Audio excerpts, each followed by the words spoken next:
Okay, तर आज आपण वर्ण विचार हा घटक आपण पाहणार आहोत, जो की प्रत्येक स्पर्धा परीक्षेमध्ये आपल्याला माहिती असणं गरजेचं आहे. यामध्ये वर्ण म्हणजे काय हे आपण प्रथमतः पाहणार आहोत, ज्याला आपण अक्षर असं म्हणतो. तर बघा, अक्षर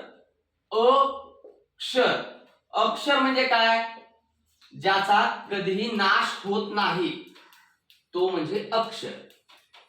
ज्याचा कधीही नाश होत नाही तो म्हणजे अक्षर आहे. मग वर्ण म्हणजे काय, मग जे आपल्या मुखातून जे शब्द जे ध्वनी बाहेर पडतात त्याला काय म्हणायचं, वर्ण म्हणायचं. जसे की क, अ इत्यादीला काय म्हणायचं आपण, वर्ण म्हणायचं. जे आपल्या मुखातून जे बाहेर पडतं ते काय आहे, ते सर्व वर्ण आहे. आणि अक्षर म्हणजे काय, जे कधीही नाश पावत नाही किंवा नाश न पावणाऱ्याला काय म्हणायचं, अक्षर. लक्षात येते तुमच्या? वर्ण म्हणजे काय, मग आपल्या मुखातून बाहेर पडणारे शब्द त्याला काय म्हणायचं, वर्ण. मुखातून जे आपल्या ध्वनी बाहेर पडतो त्याला काय म्हणायचं, वर्ण. त्यामध्ये मग आपल्याला बघा, वर्णमाला तयार होण्यासाठी किंवा मूळाक्षर तयार होण्यासाठी एवढ्या गोष्टीची गरज असते. कशाची? स्वर, स्वरादी, व्यंजने आणि विशेष संयुक्त व्यंजने. आता लक्ष द्या इकडं, स्वर, स्वरादी, व्यंजन आणि विशेष संयुक्त व्यंजने या सर्वांचे मिळून ही काय तयार होते, वर्णमाला. वर्णमाला किंवा त्यालाच आपण काय म्हणतो, मूळाक्षरे. त्यालाच आपण काय म्हणतो, मूळाक्षरे. मग आपल्या मराठीमध्ये किती मूळाक्षरे आहेत, मग 50. मूळाक्षरे किती आहेत, 50. 52 आहेत, परंतु मूळाक्षरे 50 आहेत. 2 आहेत त्याचा आपण वापर मूळाक्षरामध्ये करत नाही, ते तुम्हाला सांगणार आहे. बघा, त्यामध्ये आपल्याला स्वर पाहायचे. स्वर पाहताना आपण एकूण स्वर किती आहेत हे आपल्या लक्षात राहणं गरजेचं आहे. एकूण स्वर किती, मग 14 एकूण स्वर आहेत. बघा, त्याची मांडणी आपण व्यवस्थितपणे करून घेऊया. अ, आ, ई, उ,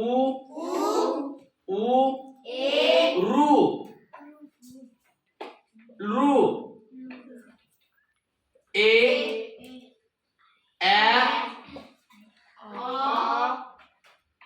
ऐ, ओ,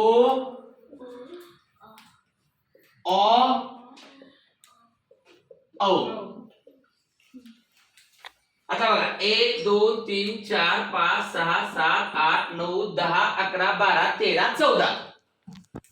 आपल्याला हे लक्षातच ठेवायचे की अ पासून आहा पर्यंत आपण वापर करतो, पण अम आणि आहाचा इथे उल्लेख केलेला नाही. तर अम आणि आहा हे जे आहे ते काय आहेत, स्वरादी.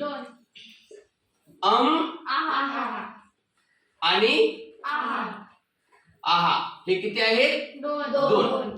मग स्वर किती झाले, 14. आणि स्वरादी किती झाले, 2. आलं लक्षात तुमच्या?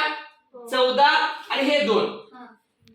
याचा आपण रू आणि रूचा वापर वर्णाक्षरामध्ये वर्णमालेमध्ये करत नाही, त्यामुळे 50 आहे, किंवा ते 22 झाले असते. आणि मग आता आपल्याला लक्षात आलं तुमच्या स्वर किती आहेत, 14 आहेत. मग स्वर म्हणजे काय, तर स्वर म्हणजे ज्या शब्दाला स्वतंत्र उच्चार असतो, ज्या अक्षराला स्वतंत्र उच्चार असतो त्याला दुसऱ्या कोणाची मदत घ्यायची गरज पडत नाही, याला काय म्हणतात, स्वर असं म्हणतात. आणि मग स्वरादी पाहिले आपण, अम आणि आहा हे 2 स्वर काय आहेत, स्वरादी आहेत. आणि मग व्यंजन किती आहेत, 34. आणि विशेष संयुक्त व्यंजने किती आहेत, 2. मग विशेष संयुक्त व्यंजने म्हणजे काय, जे विशेष संयुक्त व्यंजन आहे ज्याला दुसऱ्या व्यंजनाची गरज पडते. कोणकोणते आहेत मग ते बघा, क्ष आणि ज्ञ. आता मग आपण पाहूया ह्याला विशेष संयुक्त व्यंजन का म्हणलेले पाहूया. बघा, क्षला आपण इंग्लिश मध्ये काय त्याची स्पेलिंग लिहितो, KSHA. आणि ज्ञची काय लिहितो, DNYA. मग आता बघा इथं, मग क्ष पासून कशापासून कशापासून बनतं बघा? क, श आणि अ. आणि ज्ञ कशापासून बनतं? द, न, य, अ. म्हणजे इथं दोन व्यंजन मिक्स आहेत, बरोबर आहे? इथं सुद्धा दोन व्यंजन मिक्स आहेत, त्यामुळे ते काय होतं? त्यामुळे त्याला काय म्हणलेलं आहे? विशेष संयुक्त व्यंजन म्हणलेले आहे. आणि मग हे बाकीचे जे 34 व्यंजन आहेत याचा आपण डिटेल अभ्यास करणार आहोत.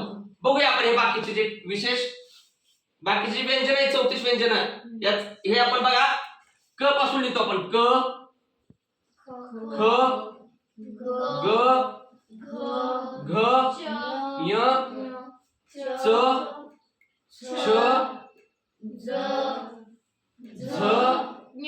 य, ट, ढ, ड, ढ, न, त, थ, द, ध, न, प, फ, ब, भ, म, य, र, ल, व, श, श, स, ह, ल, क्ष आणि ज्ञ. तर आपण काय केलेलं? आपण संयुक्त व्यंजन काढलेली आहे.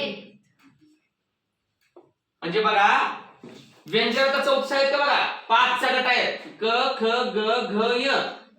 5, 10, 15, 20, 25, 26, 27, 28, 29, 30, 31, 32, 33, 34. एकूण किती व्यंजन झालेत मग आता? 34. मग आता बघूया स्वर किती आहेत? 14. स्वरादी किती आहेत? 2. त्यानंतर व्यंजन किती आहेत? 34. आणि विशेष संयुक्त व्यंजन किती आहेत? 2. 4 आणि 2 6 आणि 4 10. 10 आणि 2 12. 3 आणि 1 4 आणि 1 5. एकूण मुळाक्षर किती आहेत? 52. पण मी तुम्हाला सांगितल्यासारखं फक्त रू आणि लू याचा वापर आपण वर्णमालेमध्ये किंवा मुळाक्षरामध्ये करत नाही, त्यामुळे एकूण 50 मुळाक्षरे आहेत. ओके, सगळ्यांच्या लक्षात आलं? आता आपल्याला वर्ण म्हणजे काय लक्षात आलं? अक्षर आपण ज्याला म्हणतो, अक्षर म्हणजे कधीही नाश न पावणारे. त्यानंतर आपण मुळाक्षर कशी बनतात पाहिलं. स्वर, स्वरादी, व्यंजने आणि विशेष संयुक्त व्यंजने या सर्वांपासून मिळून काय बनतात? वर्णमाला किंवा मुळाक्षर बनतात. आणि मग आपण स्वर पाहिले 14, स्वरादी पाहिले 2, व्यंजन आहेत 34 आणि विशेष संयुक्त व्यंजन आहेत 2. यानंतर आपण पुढच्या तासी किंवा आपण व्यंजन हे जे 34 आहेत हे आपल्या उच्चारानुसार आणि स्वर जे आपले 14 आहेत हे याच्या उच्चारानुसार सजाती, विजातीय आणि ऱ्हस्व आणि दीर्घ याचा आपण पुढच्या तासिकेमध्ये अभ्यास करणार आहोत. ओके.